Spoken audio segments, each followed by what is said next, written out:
If you had seen Emily Parker that morning, you probably would have thought she was doing fine. She was standing behind the counter of a small independent bookstore in a quiet neighborhood outside Chicago, wearing a soft beige sweater. She looked calm, put together, like someone whose life made sense. But that was the thing about Emily. She had become very good at looking fine. What people didn't see was that her world had been quietly falling apart for months. The bookstore barely made enough money to stay open. Rent had gone up twice in a single year. Foot traffic was down. Online stores were crushing little places like hers, and every week felt like a new fight just to keep the lights on. And if work was stressful, home was worse. Ever since her mother passed away, Emily had been living with her older sister, Rachel. At first, it was supposed to be temporary, just a few weeks, maybe a month, until she could get back on her feet. But grief had a way of stretching time. 1 month turned into 6. 6 turned into more than a year. Rachel never complained.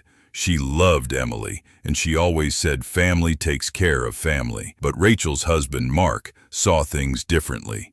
To him, Emily wasn't family in crisis. She was an extra bill, an extra plate at dinner, extra electricity, extra laundry, extra pressure in a house that already felt too small. At first, he kept his comments subtle, little jokes at the dinner table, questions about how business was going, asked in that fake friendly tone people use when they already know the answer. Then the jokes turned into numbers, mortgage, utilities, groceries, insurance, and eventually, the message became impossible to miss.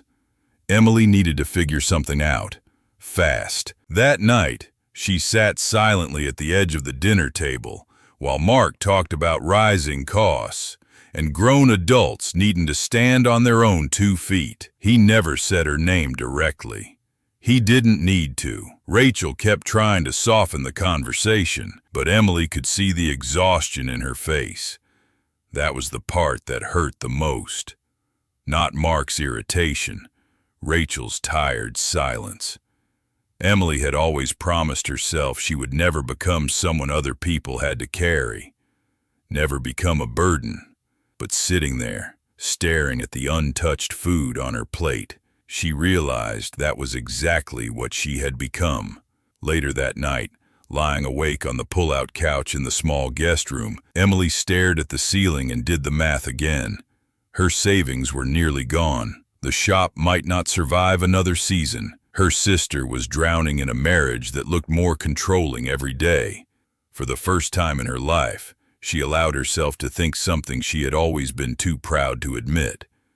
Maybe love wasn't the luxury she had no time for. Maybe stability was. Maybe what she needed wasn't a dream. Maybe she just needed a way out.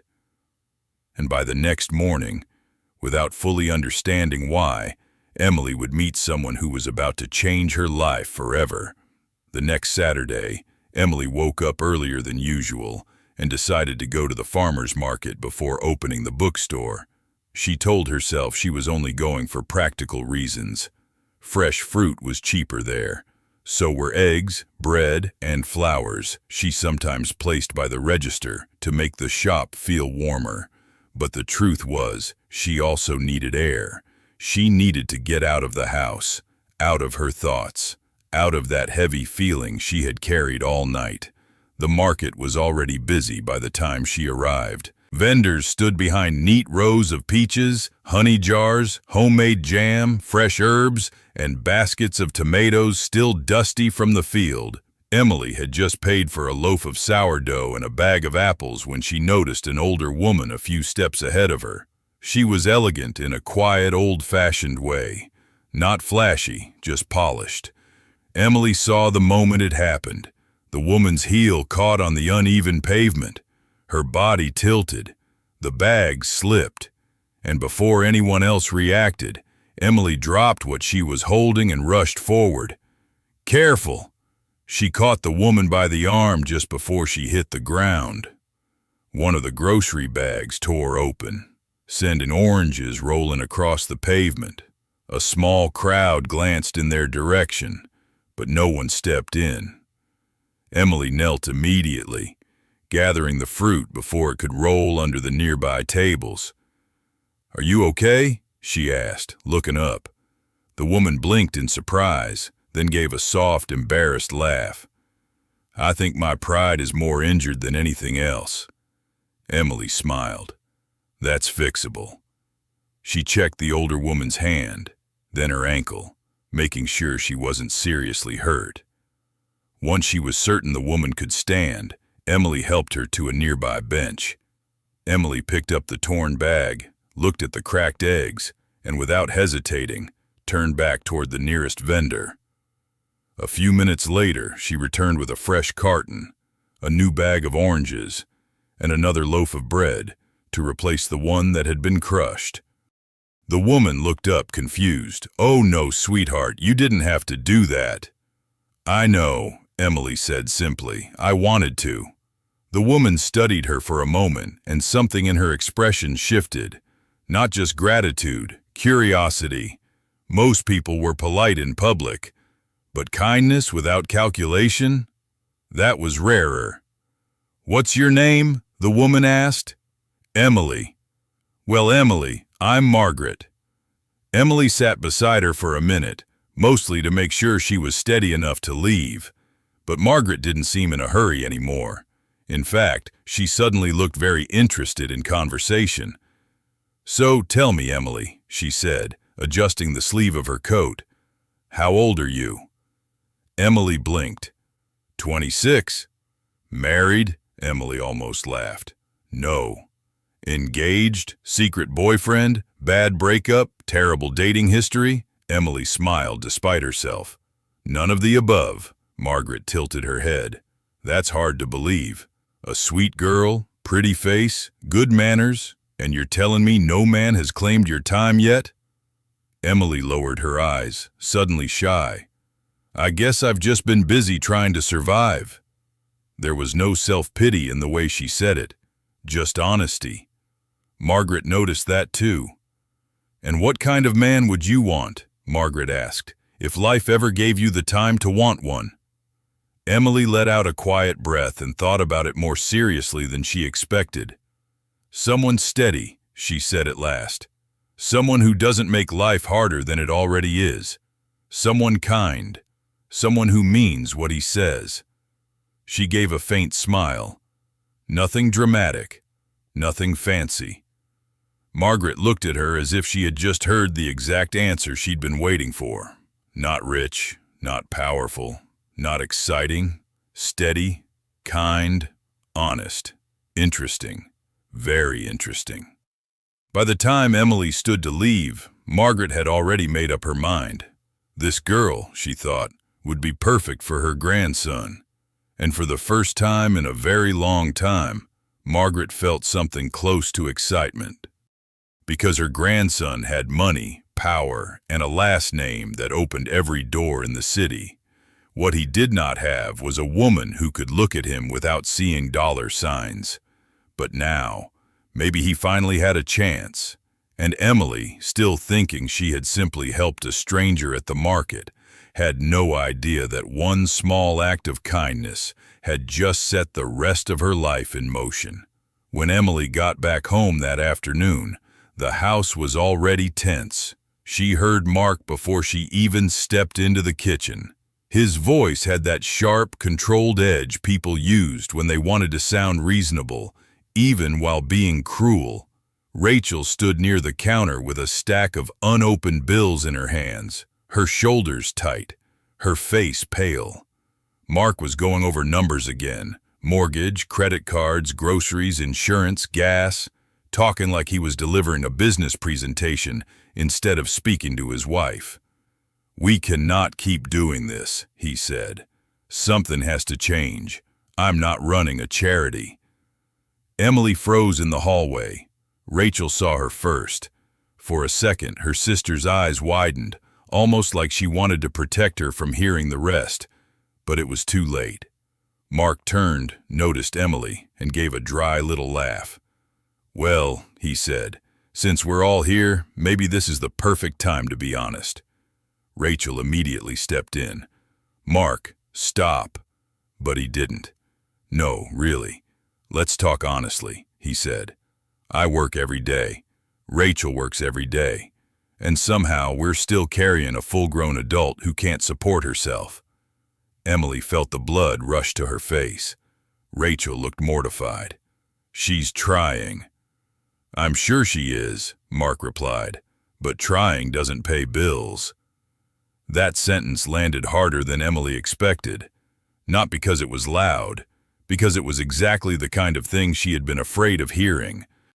Rachel started apologizing, not to Emily, but to Mark, trying to calm him down, trying to make peace, trying to make herself smaller so the argument would end faster. And something inside Emily broke, not in a dramatic way, quietly, deeply. Because for the first time, she saw it clearly. This wasn't just about money.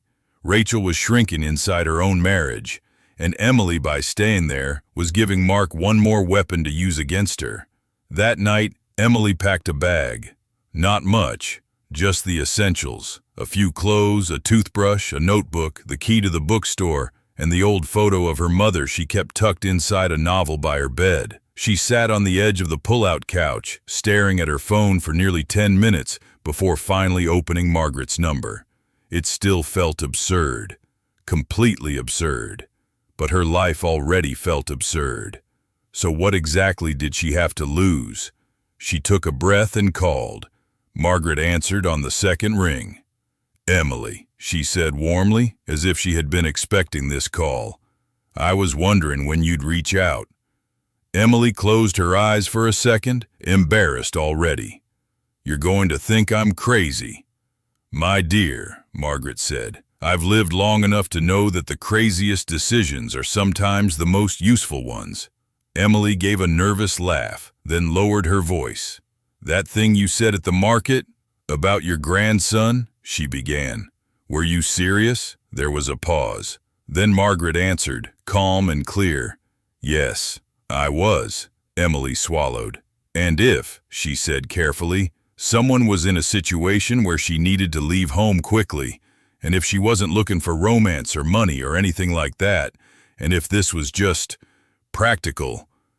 Margaret did not make her say the rest. "Come by this evening," she said. "You can meet him and decide for yourself." By 7 o'clock, Emily was sitting in the living room of Margaret's beautifully kept townhouse, feeling like she had stepped out of her own life and into somebody else's. She had expected wealth, but not this kind of quiet elegance. Everything in the house looked expensive without trying to prove it. Margaret poured tea. Emily barely touched hers. Then the front door opened. Margaret's grandson walked in, loosened tie, dark coat over one arm, phone in hand, expression unreadable. He looked tired, focused, reserved, not flashy, not charming in the obvious way, just controlled. The kind of man who seemed permanently in a hurry, even standing still. He glanced at Emily, then at his grandmother. "This is the emergency?" he asked dryly. Margaret ignored the tone. "This is Emily." He gave a brief nod. "Daniel Whitmore." Emily had to stop herself from reacting to how normal he seemed. There was no grand entrance, no bodyguards, no arrogance. If anything, he looked like an overworked attorney or a corporate manager who hadn't slept enough that week. Margaret, clearly delighted by the tension in the room, stood up. "I'll let the two of you talk." And just like that, she disappeared. Emily turned back to Daniel. For a few seconds, neither of them spoke. Then he exhaled and sat across from her. "Let's do this efficiently," he said. "My grandmother likes to interfere in my life. I assume she has suggested something unconventional." Emily stared at him. "That's one word for it?" His mouth almost twitched. "Almost." "Fine," he said. "What do you need?" The question was blunt, but not insulting. Emily appreciated that. "A place to live," she said honestly, "and a clean exit from my sister's house. I'm not asking for luxury. I'm not asking for a rescue. I just need a way to stand on my own feet without making her life worse." Daniel studied her carefully. And in exchange, Emily lifted her chin. I don't embarrass you. I don't interfere with your work. I don't ask for access to your money. And if this arrangement ever becomes inconvenient, we end it like adults. He leaned back slightly, as if that answer had not been what he expected. You're very direct. I'm too tired not to be. For the first time, he actually looked at her. Not casually, not politely, seriously. Then he nodded once. All right, he said. A practical marriage. Private. No unnecessary complications. We present a united front when needed, and otherwise stay out of each other's way. Emily blinked. That's it. He shrugged. You need stability. I need my grandmother to stop setting me up with impossible women from old money families. This may solve both problems. Emily should have been offended. Instead, somehow, she almost laughed. Romantic, she said. I never promised romance. Something about the way he said it made the room go still. Not cruel, just honest, which in a strange way made it easier. Emily sat there, looking at this serious, unreadable man in front of her, and understood that this was either the worst decision of her life or the first useful one she had made in months. So what happens now? She asked. Daniel glanced at his watch. If we're doing this, he said, we go to the courthouse on Monday. Emily stared at him. Monday? He met her gaze evenly. You said you needed a fast solution. That was the moment the full insanity of it hit her. A man she had known for less than 10 minutes. A marriage with rules. No promises. No love story. No guarantees. And yet somehow, it still felt more stable than the life she was leaving behind. Emily let out a slow breath. Then she said the one word that changed everything. Okay. And just like that, what should have sounded completely impossible became real. By Monday afternoon, Emily Parker was married. If anyone had told her a week earlier that she would be standing in a courthouse signing papers beside a man she barely knew, she would have laughed in their face. But there she was. No flowers, no vows, no family crowd in the back row, no music. Just a judge with a tired voice, a few legal sentences, and 2 signatures that looked far more calm than either of them felt. Margaret was the only one who seemed genuinely delighted. She dabbed at the corners of her eyes, called them a surprisingly handsome pair, and insisted on taking at least 6 photos outside the courthouse steps, while Daniel stood there looking like a man attending a corporate merger instead of his own wedding.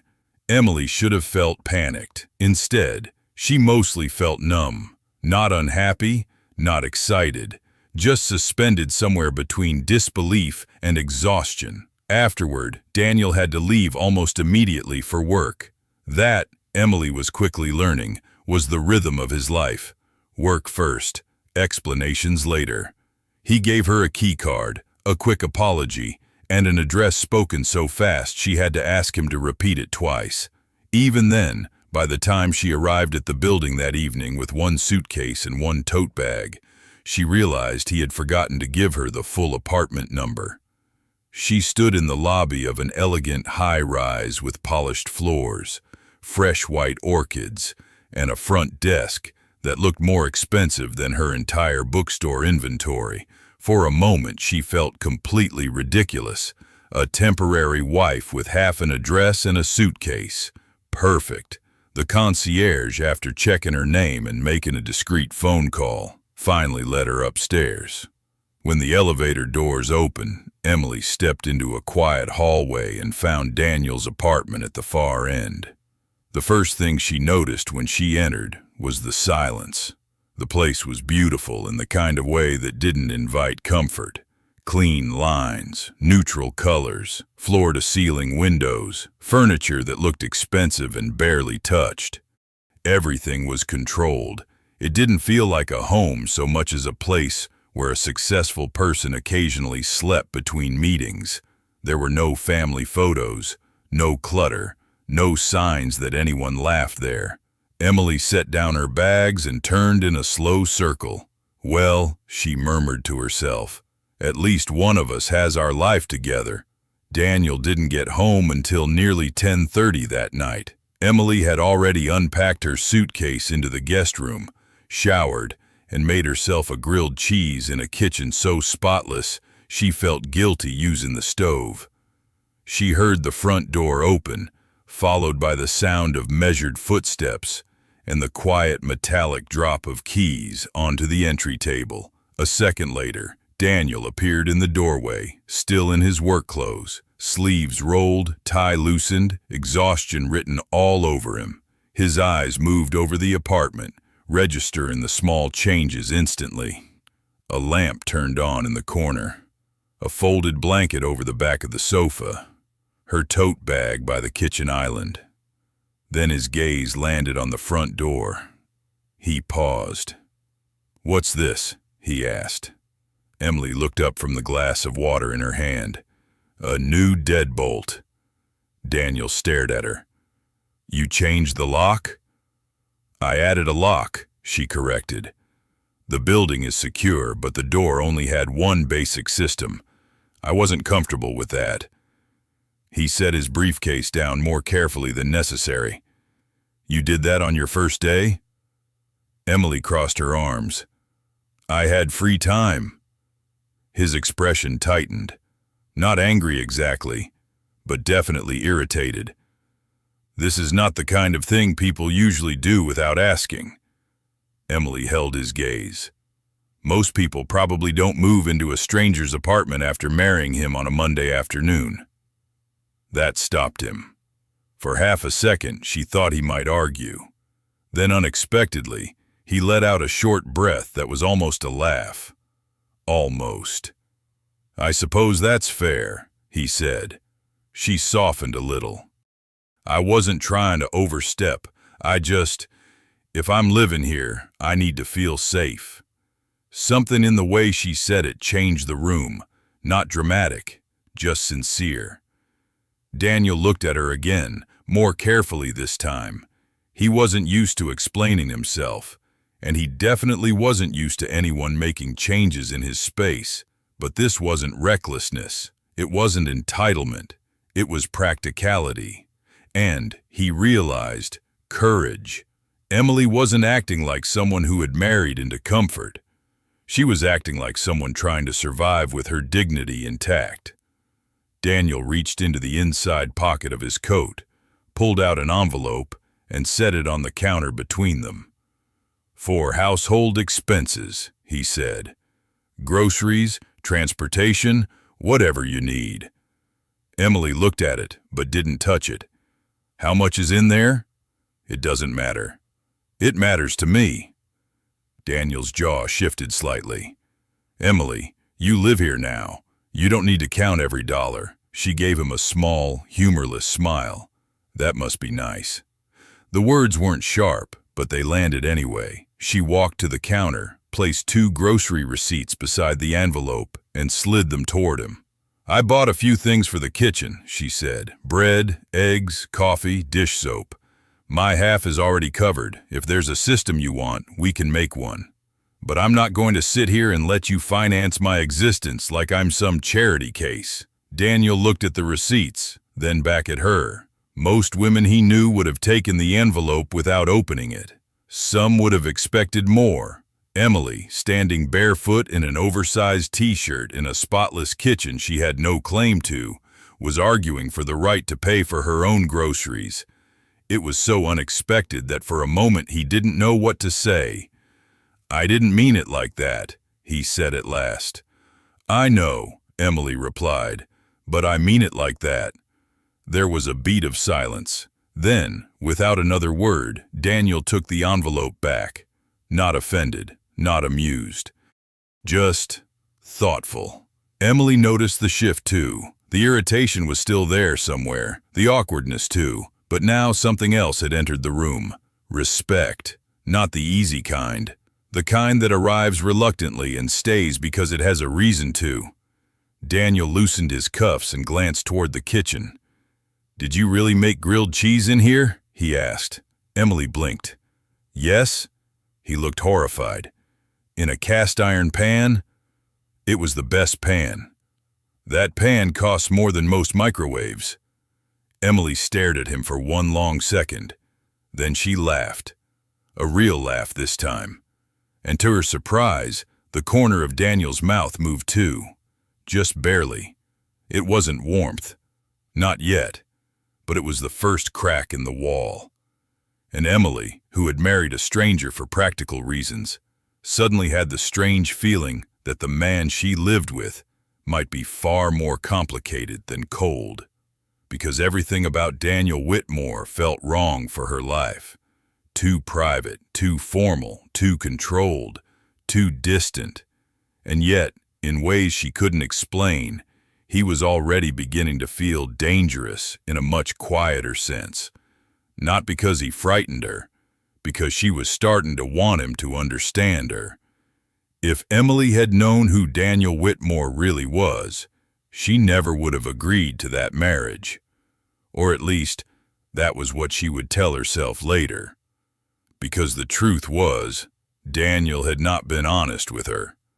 Not exactly. He had not lied in any obvious way. He had never claimed to be poor, never pretended to be struggling, never invented some dramatic fake identity. But he had carefully, deliberately allowed Emily to believe that he was just another overworked professional with a demanding job and a complicated family. What he had not told her was that he was the CEO of Whitmore Holdings, a company with its name stamped across hotels, commercial real estate, private investment groups, and half the skyline of downtown Chicago. At 32, Daniel wasn't just successful. He was one of those men whose decisions moved markets, whose calendar was planned 3 months ahead, and whose last name opened doors before he even walked through them. Money had never been a question in his life. Privacy had, trust had, and sincerity had become almost impossible to find. By the time Daniel got to his office the next morning, he had already half convinced himself that what he had done was reasonable. Temporary marriage, clear boundaries, no emotional mess, a practical arrangement. Simple. At least, that was what he told himself as he stepped out of a private elevator into the executive floor of Whitmore Holdings, where 2 assistants, a legal team, and a CFO were already waiting for him with folders, tablets, and expressions that said the day was about to become expensive. "Good morning, Mr. Whitmore," one of the assistants said. Daniel gave a brief nod and kept walking. Behind him, his longtime friend and chief operating officer, Marcus Reed, fell into step. "You got married yesterday," Marcus said under his breath. "I feel like that should have been on the calendar." Daniel didn't look at him. "It was a private matter." Marcus stared at him. "You disappeared for 90 minutes and came back legally married. That's not a private matter. That's a hostage situation." Daniel kept walking. Marcus lowered his voice. "Does she know?" "No." Marcus gave him a long look. "So let me get this straight. You married a woman who thinks you're what, middle management?" Daniel finally looked at him. "She knows I work." Marcus almost laughed. "That's one hell of a simplification." Daniel pushed open the glass door to his office. Floor-to-ceiling windows framed the city below. Architectural models sat on one side of the room, financial reports and acquisition plans on the other. Everything about the office announced power, scale, and money, everything Emily would have immediately noticed, which was precisely why she would not be seeing it any time soon. Marcus stepped inside and shut the door behind him. "This is your grandmother's idea, isn't it?" Daniel loosened his cuffs. "Partly." Marcus folded his arms. "And the other part?" Daniel was quiet for a second. Then he said, "I wanted to know What someone would do if they weren't reacting to the Whitmore name. Marcus raised an eyebrow. So this is a test. Daniel's face hardened slightly. No, it's an arrangement. Same difference. Daniel said nothing, because maybe Marcus wasn't entirely wrong. Daniel had spent years watching people change the moment they learned who he was. Women who suddenly became sweeter, more curious, more available. Families who smiled too widely. Friends who pitched ideas. Strangers who performed sincerity like it was an audition. It was exhausting. And when Emily had sat across from him in Margaret's living room and said, with complete dignity, that she did not want access to his money, something in him had gone still.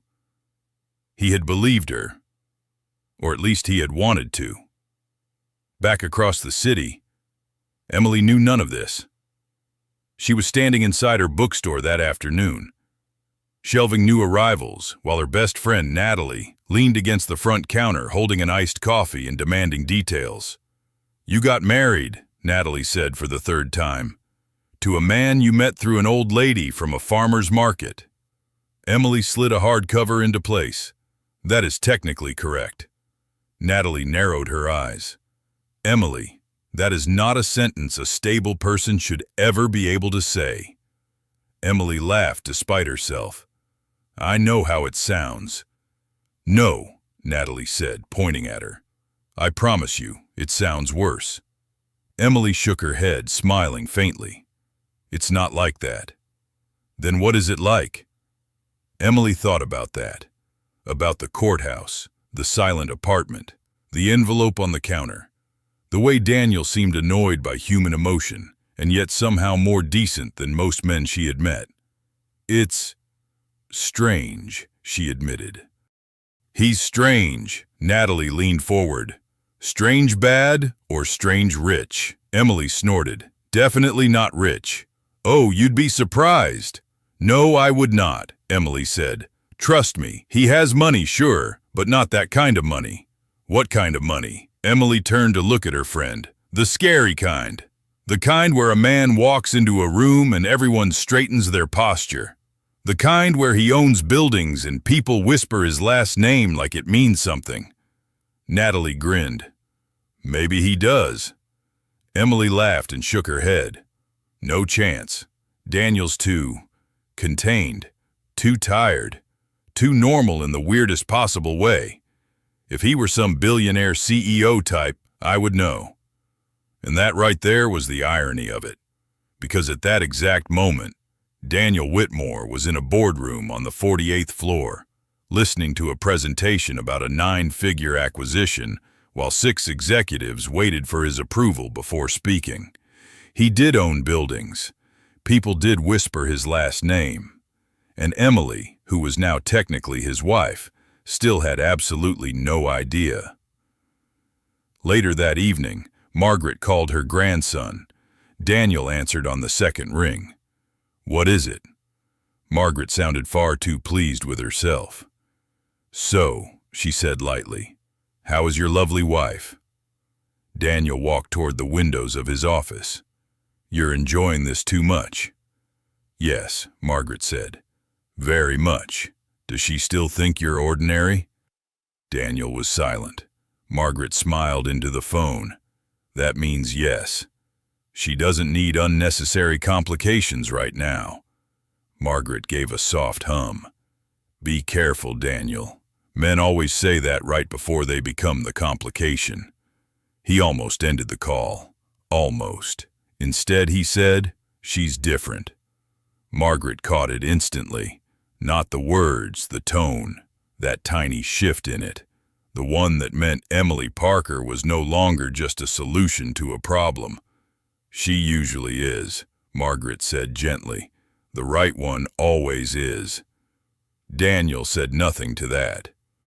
But after the call ended, he stayed standing by the glass for a long moment, looking down at the city below. He had told himself this marriage was practical, temporary, controlled, but already things were beginning to slip outside the lines. Because Emily believed she had married an ordinary man with a difficult schedule and a private personality. She did not know she had married power. She did not know she had married wealth. And she definitely did not know that the man she thought she understood had built his entire life around never being fully known by anyone, which was exactly what made every conversation between them more dangerous than either of them realized. Because the closer Emily got to Daniel, the closer she got to the one truth he had no intention of giving away. A few days later, Natalie convinced Emily to attend a charity gala at one of the most expensive hotels in downtown Chicago. Emily said no 3 times. Natalie ignored all 3. "It's for a literacy foundation," she said, while practically forcing a navy dress into Emily's arms. "You own a bookstore. This is the one fancy event you are morally required to attend." So Emily went. And from the second she stepped into the hotel ballroom, she regretted it. Everything about the evening felt polished to the point of intimidation. Crystal chandeliers, champagne towers, women in designer gowns, men who looked like they had never worried about a grocery bill in their lives. Emily stayed close to the edges of the room, already planning how soon she could leave without offending anyone. Then she heard a voice over the sound system. Low, controlled, familiar. She froze. For one strange second, it sounded exactly like Daniel. She turned toward the stage, trying to see the evening's host, but a group of guests moved in front of her, blocking the view. Before she could get closer, a sharply dressed woman stepped into her path and gave her a slow, dismissive once-over. "You're in the wrong section," the woman said coolly. Emily frowned. "I'm sorry." "This event is invitation only," the woman replied, "though I suppose staff and +1s do wander." Emily felt the insult immediately. She could have walked away. She probably should have. Instead, she said, "Good to know arrogance is still being served with the champagne." The woman's expression hardened. A few minutes later, a commotion broke out near the coat check. Someone's diamond bracelet was missing. Voices rose. Staff rushed in. Guests turned to look. And somehow, impossibly, the accusation landed on Emily. "She was standing right there," the woman said, "and no one seems to know who she came with." Emily stared at her in disbelief. "Are you serious?" The woman folded her arms. "If you have nothing to hide, then you won't mind opening your bag." The room seemed to tilt. Emily could feel eyes on her from every direction now. Curious, suspicious, entertained. It wasn't just an accusation. It was humiliation. A public stripping of dignity disguised as procedure. Emily's face burned, but her voice stayed steady. "I'm not opening my bag because a stranger with a superiority complex tells me to." The woman stepped forward. "Then maybe security should do it." And just as the moment threatened to become unbearable, a man in a dark suit appeared beside them. His presence was immediate, calm, authoritative. "That won't be necessary," he said. Everyone turned. Emily had never seen him before, but the woman clearly had. Her confidence faltered at once. "Mr. Reed," she said. Marcus Reed glanced at her with thinly veiled disapproval, then looked at Emily. "This guest is under our protection," he said evenly.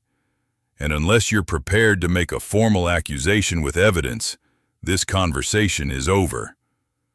No one argued after that. Not the woman, not security, not even the cluster of onlookers pretending not to stare. The pressure broke instantly, but the damage had already been done. Emily stood there, shaken but upright, trying to understand why a man like Marcus Reed had stepped in for her so quickly, and why he had spoken as if her presence there mattered. As he guided her away from the crowd, only one thought repeated in her mind. How did this man know who she was, and why did it suddenly feel like Daniel was much less ordinary than he claimed to be? After the disaster at the gala, something shifted between Emily and Daniel. Neither of them talked about it directly. Daniel never said, "I know exactly what happened." Emily never said, "Your world keeps appearing around me in ways you refuse to explain." But from that point on, the space between them felt different, less like a negotiated arrangement, and more like the beginning of something neither of them had planned for. The change showed up in small ways first. A few mornings later, Emily found coffee already waiting for her in the kitchen, made exactly the way she liked it, even though she had never clearly told him. Daniel claimed it was luck. She knew it wasn't. That same evening, he came home to find grocery bags on the counter and Emily arguing with herself over whether one person really needed 3 kinds of pasta. "You bought enough food for a family of 6, he said, setting down his keys. Emily looked over her shoulder. "You say that now, but when you discover the magic of brown butter and Parmesan, you'll apologize." Daniel loosened his tie. "I'm not emotionally prepared for this much confidence from someone holding basil." She laughed, and to her surprise, he stayed in the kitchen instead of disappearing into his office. Later that week, they ended up shopping together for the first time, not because either of them planned it, but because Emily texted him asking whether his apartment had always lacked basic human things like extra blankets and decent cereal, and somehow he replied, "I'm 10 minutes away. Wait for me." The trip was awkward at first, then easy, then strangely fun. Emily mocked his terrible taste in plain black towels. Daniel raised an eyebrow at the ridiculous candle she insisted made a home feel less emotionally unavailable. She tossed a cheap knit scarf into the cart at the last second, then quietly handed it to him outside when the wind picked up. "For someone who forgets coats exist," she said. Daniel looked down at it. "Did you just buy me a scarf out of pity?" Emily smiled.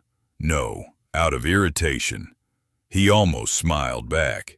And when Rachel called Emily 2 nights later, sounding stressed and near tears over a bill Mark had been refusing to help with, Daniel said nothing at the time.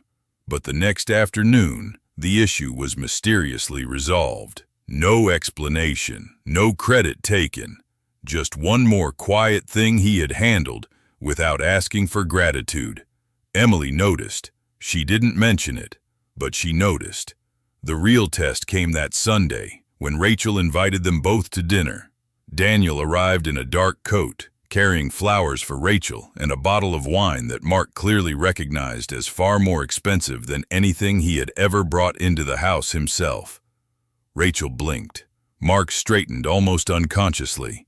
Emily saw it happen and had to look away to hide her reaction. At dinner, Daniel was perfectly polite, calm, measured, never loud, never showy. And yet somehow, he seemed to fill the room anyway. He spoke to Rachel with warmth, to Emily with quiet attentiveness, and to Mark with a level of cool control that made every one of Mark's usual little power plays fall flat before they even landed. Then Margaret, who had of course invited herself as if the evening belonged to her, sat back with a deeply satisfied expression and watched them all. "Oh, they suit each other more every day," she announced. Emily nearly choked on her water. Daniel reached for her glass before she could even steady it. It was a tiny gesture, but everyone saw it. Rachel smiled. Margaret looked triumphant. And for the first time, even Emily had to admit something dangerous was happening, because Daniel still wore the same mask, private, formal, impossible to fully read. He still avoided direct answers whenever his work came up. He still presented himself as just a busy man with a demanding schedule. But the cracks were there now, in the way people responded to him, in the way he carried authority without trying, in the way even silence seemed sharper around him. He was still hiding something. Emily knew that much for certain, and yet, somehow, it mattered less than it should have. Because whatever Daniel Whitmore wasn't saying, his actions were beginning to say something else entirely. Something steadier, something kinder, something that felt a lot more like love than either of them was ready to name. For a little while, Emily let herself believe they were finding a rhythm. Not a fairy tale, not some sweeping romance she would have laughed at a month earlier, just something real enough to lean on. The apartment no longer felt cold all the time. Daniel still worked too much, still spoke in carefully measured sentences, still carried himself like a man who trusted spreadsheets more than people. But now there were moments, small ones, meaningful ones. The coffee he made without asking, the way he always noticed when she was tired, the quiet habit he had developed of standing slightly closer to her in public as if protection had become instinct. And because Emily was human, because she was lonely, because she had spent so long carrying everything by herself, she began making the most dangerous mistake of all. She started to hope, which was exactly when Daniel ruined it. He came home late one evening with a folder in his hand, and that distant, unreadable expression she had begun to hate. Emily was curled up at one end of the sofa with a blanket over her legs and a pencil stuck through the messy knot of her hair, halfway through updating inventory numbers for the bookstore. She looked up when he entered. "You look like a lawyer bringing bad news," she said. Daniel did not smile. "That's not far off." Something in his tone made her sit up straighter. He placed the folder on the coffee table between them. "What is that?" "A post-nuptial agreement." The room went still. Emily looked at the folder for a long second, then at him. "You're serious?" "Yes." He kept his voice calm, almost too calm. "It's standard. It clarifies expectations, living arrangements, financial boundaries, privacy, and what happens if we decide to end the marriage in the future." Emily stared at him. A week ago, that language might have sounded practical. Now it felt like a slap. Daniel kept going, because stopping would have required acknowledging what was actually happening between them, and he was not ready for that. "We should also be more disciplined," he said. "Separate rooms, fewer blurred lines. This arrangement only works if we stay clear-headed." Emily gave a short, quiet laugh that had no humor in it. Clear-headed. Daniel's jaw tightened. "Emily?" "No, it's fine," she said, cutting him off. Too quickly, too evenly, and somehow that was worse. She picked up the folder, opened it, skimmed the first page, then the second. Her face revealed almost nothing. Daniel had expected anger, maybe tears, at the very least, an argument. Instead, Emily reached for the pen on the table. "You don't even want to read it carefully?" he asked. She looked up at him, and for the first time that night, he saw the hurt clearly. "I don't need to," she said. "I already understand the message." Then she signed, just like that. No hesitation, no bargaining, no performance. Daniel felt something unpleasant twist in his chest. That was not how this was supposed to go. "You seem remarkably unbothered," he said, before he could stop himself. Emily set the pen down. "You want the truth?" He said nothing. "I never married you for money," she said. "I never expected some grand emotional promise, and I definitely never planned to chase after whatever you think you need to protect. So if signing this helps you sleep at night, congratulations." Her voice stayed controlled, but each word landed cleanly. Daniel should have felt relieved. Instead, he felt irritated. And then, almost immediately after that, he felt something worse, regret. But pride, as usual, got there first. The next evening only made everything worse. Emily had stayed late at the bookstore, and when Daniel stopped by unexpectedly, he saw her through the front window laughing with a man he didn't recognize. The guy was tall, casual, good-looking in an easy way, leaning against the counter while Emily smiled at something he had said. There was a box of pastries between them, and the kind of lightness in her expression Daniel had not seen since before the folder. Daniel stood outside for one extra second, then walked in. Emily looked up immediately. "Daniel, I didn't know you were coming." The man turned. "Hey." Daniel gave a brief nod. "Who's this?" Emily blinked at the tone. "This is Josh. He owns the coffee shop 2 doors down. He's helping me with a supplier contact." Josh extended a hand. Daniel looked at it for a moment before shaking it. "Barely." "Helpful," Daniel said. Emily heard it instantly. That edge, that judgment. Josh, to his credit, was socially intelligent enough to feel the temperature in the room drop. He made an excuse a minute later and left with a polite wave, and the second the door closed behind him, Daniel turned back to Emily. "You seem comfortable with him." Emily stared at him in disbelief. "Excuse me?" Daniel's expression was controlled, but only barely. "You were laughing." She actually let out a stunned breath. "I'm sorry," she said. "Is that against the terms of the agreement too?" "That's not what I said."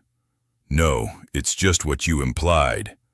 Daniel stepped closer. "I'm saying I don't know him. I don't know what he wants." Emily laughed once, sharp and disbelieving. "That is unbelievable coming from you." His voice dropped. "What does that mean?" She looked straight at him now, all softness gone. "It means you do not get to hand me legal paperwork like I'm a liability. Remind me this marriage is basically a controlled transaction. Insist on emotional distance, and then act jealous because I had a normal conversation with a decent man in my own bookstore." Daniel went silent, because every word was true. Emily took a breath, but her anger was fully awake now. "You made this feel transactional," she said. "You, not me. You wanted rules, distance, separate rooms, financial protection, exit strategies. Fine, you got them. So don't stand here looking at me like I broke something you already put behind glass." That one hit. Hard. Daniel looked at her, and for the first time in a long time, he had no immediate defense, because the truth was brutal in its simplicity. He had feelings for her, real ones, and instead of admitting that, he had tried to manage them like risk, control them, contain them, reduce them to clauses and signatures. Emily shook her head, suddenly exhausted. "I don't know what game you're playing, Daniel," she said more quietly now, "but I'm not one of your negotiations." Then she walked past him, turned off the front display lights, and disappeared into the back room, leaving him standing there alone in the bookstore. And that was the moment the marriage stopped being simple. Because now, Daniel wanted something he had never planned to want. Not obedience, not convenience, not a clean arrangement. He wanted Emily's trust. And the cruel part was that he might have already damaged it himself. Worse, the one thing still standing between them was no longer circumstance. It was him, his pride, his secrecy, his need to control what should have been felt honestly. And for the first time since this impossible marriage began, Daniel Whitmore realized he was no longer in danger of losing a useful arrangement. He was in danger of losing the woman he loved before he had ever been brave enough to call it love. So tell me in the comments, if you were Emily, would you trust him again? And if this story touched your heart, subscribe to Romance Stories for more romantic stories, drama, and unforgettable endings.